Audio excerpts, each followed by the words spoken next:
अली अमीन गंडापुर साहब जिन्हें 50,000 रुपए जुर्माना हुआ था और पहले उनके भाई को जो है नाअहल भी कर दिया गया था, लेकिन उसके बाद उनको इजाजत मिली थी। तो अब उन्होंने सिरे से जो है वो इन्होंने कहा कि जी इन्हों मुकाओ कम, क्योंकि आगे दो रीजन हैं। वो जिस तरह मुन्ना सलाई ने कहा भी था कि वह खान साहब अपने लोगों को जाके कहें घबराना नहीं है, वो लोग तो घबराए हैं, खान साहब कितना घबरा रहे हैं वो भी आपको इस बात से अंदाजा हो जाता है। जहांगीर खान तरीन और बिलावल भुट्टो साहब की मुलाकात अगले 10 दिन जो है बड़े अहम है। अगले 10 दिन आप टीवी भी देखें, अखबार भी देखें, Chaudharys have still not made up their mind.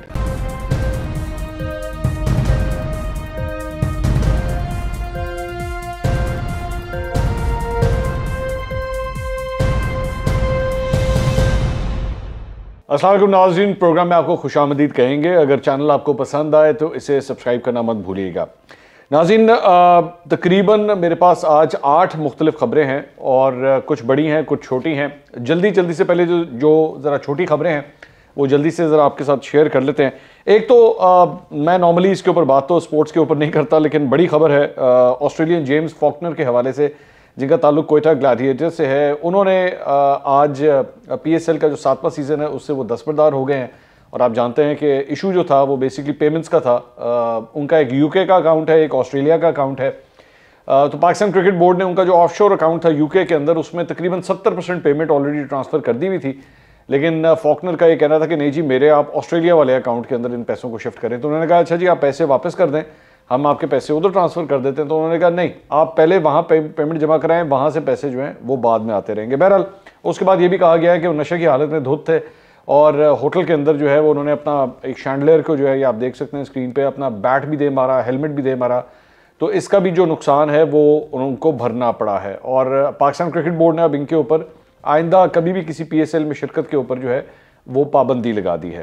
तो एक बड़ा वाक़या खेल के मैदान से ये पेश आया। अच्छा, उसके बाद एक और ख़बर आई है जी, बिजली का झटका एक और लगने वाला है। और ख़बर ये आई है कि नेपरा के अंदर जो है ये दरख्वास्त मूव हुई है कि बिजली की कीमतें जो हैं वो 6 रुपये 10 पैसे फ़ी यूनिट के हिसाब से जो है फ्यूल एडजस्टमेंट चार्जेस की मद के अंदर जो है वो आपसे लिए जाएँ। जनवरी के बिलों के अंदर जो है वो इसके लिए दरख्वास्त दी गई है। अभी इसकी हेयरिंग होगी, अभी इसकी अप्रूवल नहीं हुई, लेकिन जो डिमांड की जा रही है वो 6 रुपये 10 पैसे। अब 6 रुपये 10 पैसे बहुत बड़ा एक अमाउंट है जो फ़ी यूनिट के हिसाब से आके लगेगा जनवरी के बिलों के अंदर, अगर तो ये अप्रूव हो गया। तो मुझे मतलब मैंने तो एक्चुअली जब ये खबर देखी, ये आप स्क्रीनशॉट भी देख रहे हैं जियो के ऊपर, जब ये खबर चली तो मुझे तो खुद एक बिजली का झटका लग गया था कि 6 रुपये 10 पैसे बहुत बड़ी अमाउंट होती है। और ख़ास तौर पे जब इन लोगों ने गैस के हवाले से, आपको याद होगा जब ये एक्चुअली शुरू हो रही थी सर्दियाँ, तो इन्होंने कहा था कि जी हम चाहते हैं कि कंज्यूमर्स जो हैं वो ज़्यादा से ज़्यादा बिजली का इस्तेमाल करें क्योंकि गैस की शॉर्टेज रहेगी। तो लोगों ने बिजली का टिका के इस्तेमाल किया है, लेकिन अब उसके ऊपर जो फ्यूल एडजस्टमेंट चार्जेस आके लगने वाले हैं, अगर तो ये इस तरह लग गए तो एक और बहुत बड़ा झटका लगेगा। अच्छा, उसके बाद और जो एक ख़बरें आ रही हैं उसका ताल्लुक है जनाब, हाँ, एक जनाब इलेक्टोरल लॉज के अंदर जो है वो तब्दीली की गई है। ये जो इंतखाबात के कवानीन होते हैं उसके अंदर तब्दीली की गई है। और अब सियासतदानों को इस बात की इजाज़त होगी, सियासतदानों से मुराद पार्लियामेंटेरियंस को इस बात की इजाज़त होगी कि जब कोई इलेक्शन कैंपेन हो, चाहे ज़िमनी इंतखाब हो, बल्दियाती इंतखाब हो, तो वो भी उसके अंदर जाके कैंपेनिंग कर सकते हैं। अच्छा, अब इसके अंदर बड़ी इंटरेस्टिंग बात यह है, वैसे तो आपको पता है कि फैसल वाडा साहब जो हैं उनको एडजस्ट करने के लिए क्या क्या कुछ नहीं किया गया, लेकिन यहाँ पे आखिरी झटका जो इस हवाले से लगा था वो लगा था कप्तान के एक और लाडले को, और वो हैं अली अमीन गंडापुर साहब, जिन्हें 50,000 रुपये जुर्माना हुआ था और पहले उनके भाई को जो है नाअहल भी कर दिया गया था, लेकिन उसके बाद उनको इजाज़त मिली थी और उसके बाद वो तहसील मेयर का इलेक्शन डेरा इस्माइल खान से जीत भी गए थे। तो अब उन्होंने सिरे से जो है वो इन्होंने कहा कि जी इन्हों मुकाओ कम, क्योंकि आगे दो रीजन्स हैं। एक तो पंजाब के अंदर आप जानते हैं कि बल्दियाती इंतखाबात आने वाले हैं, 29 मई को पहला फेज़ जो है फ़िलहाल अनाउंस हुआ है कि उसके अंदर होने हैं। तो एक तो उसमें आपके अपने पॉलिटिशियंस आके जाके वहाँ पे खड़े होंगे, आपके अपने पार्लियामेंटेरियन, सॉरी मैं बार बार पॉलिटिशियंस कह देता हूँ। और दूसरा KP के अंदर जो है वो दूसरा फेज़ होना है इलेक्शंस का। अब इसमें एक बहुत बड़ी रीज़न ये भी होती है कि इनके जितने पार्लियामेंटेरियंस के अंदर जो कोई जाने पहचाने नाम हैं वो आ नहीं सकते थे इलेक्शन कैंपेन्स के अंदर, तो जबकि ये लोग सारे नाम जो हैं गिलगित बल्तिस्तान और आज़ाद कश्मीर में जाके कैंपेनिंग करते रहे थे, क्योंकि ऑब्वियसली वो वहाँ की असेंबली से इलेक्ट नहीं हुए थे, तो इस वजह से वहाँ पे जाके ज़रूर कैंपेनिंग करते थे।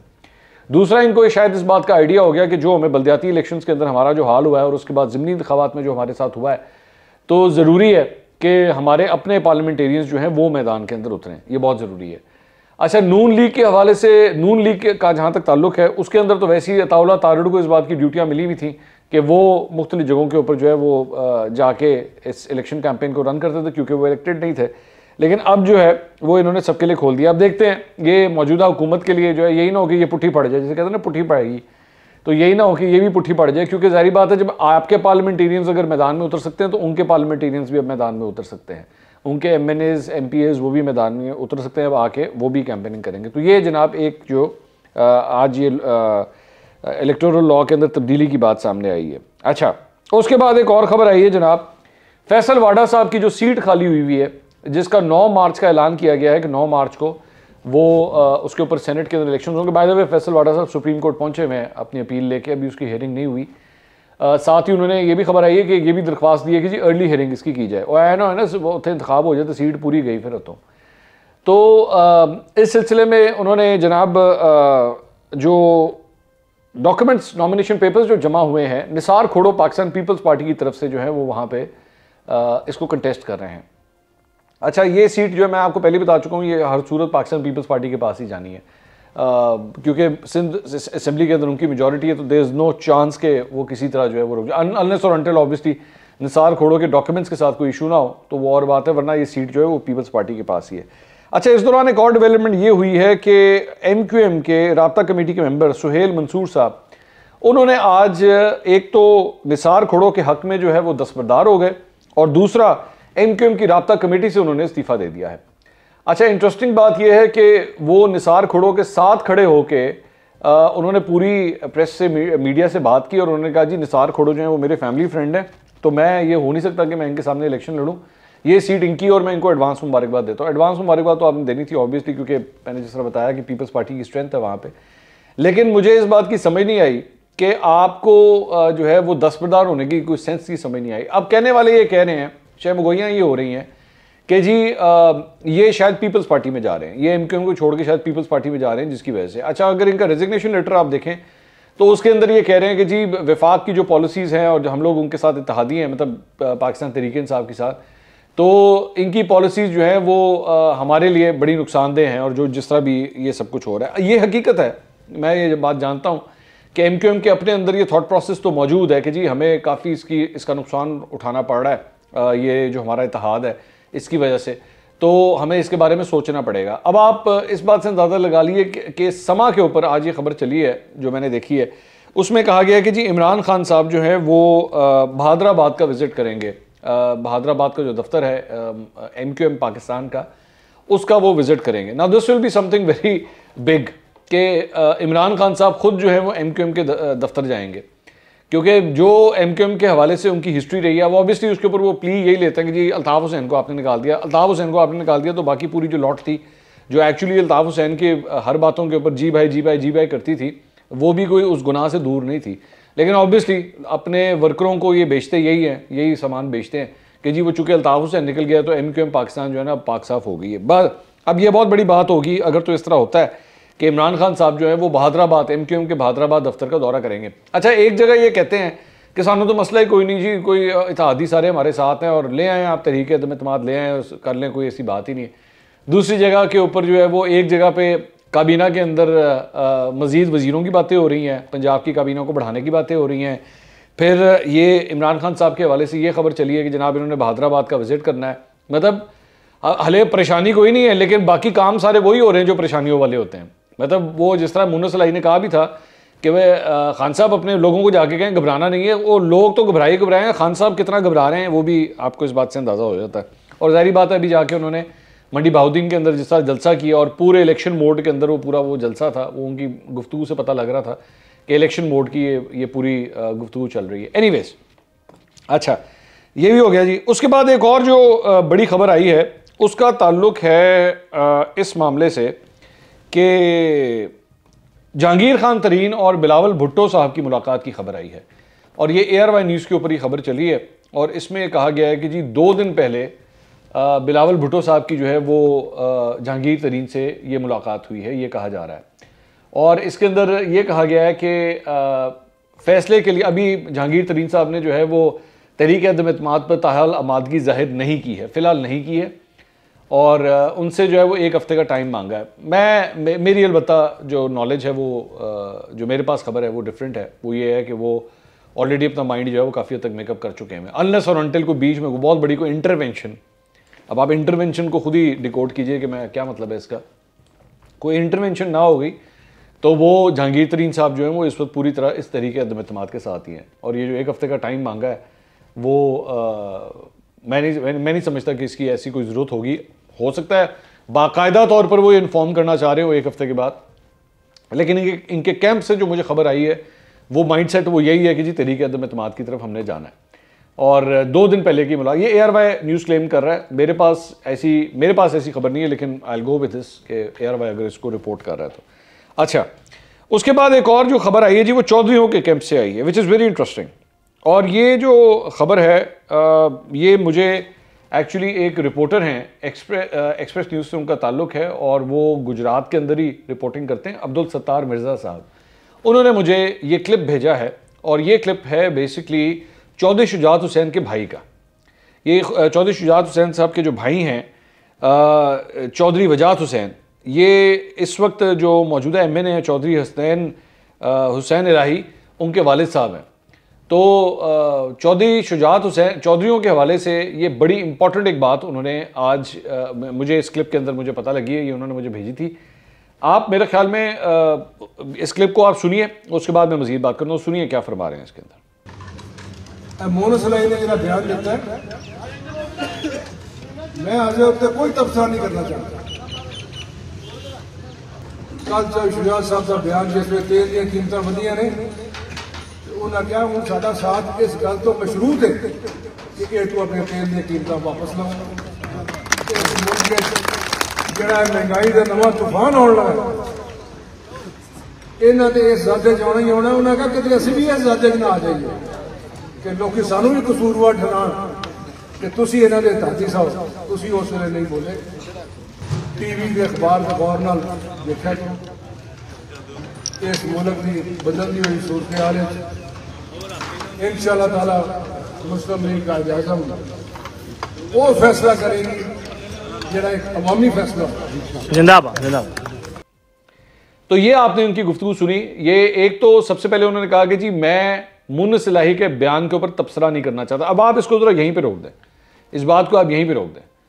मैं पिछले 1-2 वीलॉग्स के अंदर ये बात कह चुका हूं कि मुन्नस इलाही ने वो जो बात कही थी ना, उसके बाद काफ लीग के अंदर एक डिफरेंट थॉट प्रोसेस स्टार्ट हुआ है, जिसमें दुनिया न्यूज़ के ऊपर पहले वो एक ब्रेकिंग चली कि जी हम पंजाब की गवर्नेंस के ऊपर इज़हार तशवीश करते हैं। उसके बाद उन्होंने जी परवेज़ इलाही को कहा कि जी हम आपको डिसीजन की सारी अथॉरिटी हम आपको देते हैं, जबकि मैं हैरान था कि जी इसकी ज़रूरत नहीं है, आखिर ये सब कुछ क्यों हो रहा है। और अब ये इनकी बात जो इन्होंने कहा जी कि मुन्नस इलाही की बात के ऊपर मैं तबसरा नहीं करना चाहता, मैं इसके ऊपर कोई कमेंट नहीं करना चाहता, जबकि वो सीधा सीधा कह सकते थे जी मुन्नस ने कह दिया जो बात ख़त्म, मुन्नस ने जो भी कहा बात ख़त्म। उसके बाद ये फरमाते हैं कि जनाब अगले 10 दिन जो हैं बड़े अहम हैं, अगले 10 दिन आप TV भी देखें, अखबार भी देखें, और हम कोई ऐसा फैसला करेंगे जो आवाम की जो है आवाम की बेहतरी के लिए हो, गुजरात की आवाम के लिए बेहतरी के लिए हो। तो इन बातों से जो है वो ये लग रहा है कि the Chaudharys have still not made up their mind. हम लोग ये जो इंप्रेशन हमें आया था मुन्नस इलाही साहब के हवाले से, वो लग इस तरह रहा है कि they still have not made up their mind कि एक्चुअली उन्होंने करना क्या है। या तो ये एक और गेम खेल रहे हैं, या तो ये भी हो सकता है एक और गेम खेल रहे हैं कि वैसे तो उस वक्त तो ऐलान कर दिया, लेकिन now there having second thoughts कि नहीं यार ये हमारे लिए मुश्किल हो जाएगा। मुझे गैर मुसद्दका कुछ इतलात वैसे ये मिली भी हैं, कुछ कैंप्स के हवाले से मिली है कि चौधरीयों के अंदर भी जो है ना वो एक से ज़्यादा कुछ कैंप्स हैं जो मुख्तलिफ राय रखते हैं। मुन्नस इलाही साहब की एक राय है, लेकिन मेरी इतला के मुताबिक एक और कैंप की एक डिफरेंट राय है इस सिलसिले में। लेकिन ये प्रोसेस जो है इंटरनल प्रोसेस अभी चल रहा है। अच्छा, मुन्नस इलाही साहब का ये भी है कि मुन्नस इलाही साहब को अभी तो मेरे ख्याल में कुछ 7 के 8 महीने हुए हैं मेरे ख्याल में कि उनको एक वजारत मिली है। तो 7-8 महीने के बाद ही आप कहें कि जनाब तुम झंडे वाली गड्डी चो बाहर आ जाओ, तो वो भी बड़ा अजीब लगता है आपको, मतलब ऑब्वियसली। तो ये भी हो सकता है कि मुन्नस इलाही साहब एक्चुअली इस कोलिशन को नहीं छोड़ना चाह रहे। लेकिन ये जो गुफ्तगू हो रही है, ये जो मैंने चंद आपको मिसालें दी, और उसके बाद ये शुजात हुसैन साहब के भाई का जो बयान सामने आता है, who is an active politician, वो इस किस्म की ये बात करें। मुझे मिक्स सिग्नल्स आ रहे हैं, ये काफ लीग के कैंप से जो है वो मिक्स सिग्नल्स आ रहे हैं। और इसके अलावा एक खबर ये पिछले दिनों आपको याद होगा, ये खबर भी आई थी कि जी इमरान खान साहब जो हैं वो चौधरी शुजात हुसैन को विजिट करना चाहते हैं। ये खबर आई थी कि हो सकता है कि वो उनके तीमारदारी के लिए भी जाएं। वो मुलाकात भी अभी तक नहीं हो सकी है। That is also very surprising. और दूसरी जगह मैंने पिछले व्लॉग के अंदर ये खबर दी थी कि ये जो नून लीग और काफ लीग की एक मुलाकात हो चुकी है जिसमें शहबाज शरीफ वहाँ पे गए थे। अब इसके सेकंड स्ट्रिंग के ऊपर जो है अब काम हो रहा है। अब वो सेकंड स्ट्रिंग जो है वो दोबारा आइदर यही मुलाकात हो सकती है या इनका सेकंड टेयर जो है वो आपस में दोबारा मुलाकात कर सकता है। तो इंटरेस्टिंग टाइम्स कमिंग अहेड। लेकिन इस वक्त जो सियासी हलकों के अंदर गुफ्तगू हो रही है वो यही है कि जी अगले 10, 15, 20 दिन जो हैं वो बड़े इंपॉर्टेंट हैं और इसके अंदर जो है काफ़ी हद तक क्लैरिटी आ जाएगी सिचुएशन के अंदर, आइदर दिस साइड और that side, what ever it is. लेकिन काफ़ी हद तक क्लैरिटी जो है ना, सो फरवरी के तो ऑब्वियसली हम अब आखिरी 10 दिन के अंदर इंटर होने वाले हैं और उसके बाद मार्च। सो मेरे ख्याल में 40 दिन का आप इसको समझ लीजिए, क्योंकि 40 दिन के अंदर अंदर ये सारी स्टोरी क्लियर होनी है। एक तो इसमें पाकिस्तान पीपल्स पार्टी का जो लॉन्ग मार्च है वो भी, और इसके बाद जो पीडीएम ने जिस मार्च का ऐलान किया है वो भी, काफ़ी हद तक सिचुएशन जो है वो क्लियर हो जाएगी कि मामला जो है वो जाते किस तरफ है। अगले व्लॉग में दोबारा मुलाकात होगी। अल्लाह हाफ़िज़।